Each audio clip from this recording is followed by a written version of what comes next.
तुम्हाला मी एक गणित सांगितलं होतं. एका मुलाने एक पेन 1 रुपयात विकत घेतला. नंतर तोच पेन त्यानं 2 रुपयाला विकला. हा, नंतर तोच पेन त्यानं 3 रुपयाला विकत घेतला आणि दुसऱ्या एका मुलाला तो 4 रुपयाला विकला. या व्यवहारात नफा झाला की तोटा झाला असं गणित होतं, होय की नाही? चला आपण प्रात्यक्षिक त्याचं करून पाहूया. तुझ्याकडे एकूण किती रुपये आहेत ग? 5 रुपये आहेत. तुझ्याकडे एक पेन आहे ना? हो, चल.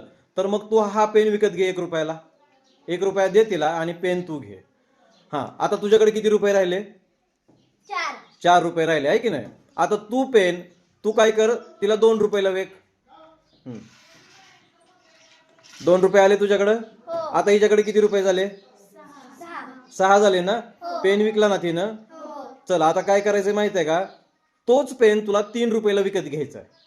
दे तिला 3 रुपये आणि पेन माघारी घे. आता तुझ्याकडे किती रुपये राहिलेत?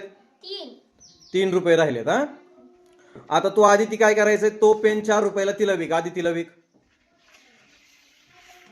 आता एकूण तुझ्याकडे किती झाले बघ बरं. तुझ्याकडे पहिले किती होते? आता किती आहेत? म्हणजे या व्यवहारात तोटा झालाय का फायदा झालाय? म्हणजे नफा झालाय. आपण त्याला नफा पण म्हणतो. किती रुपये नफा झालाय? 2 रुपये नफा झालेला आहे. ओके, समजलं गणित? ठीक आहे.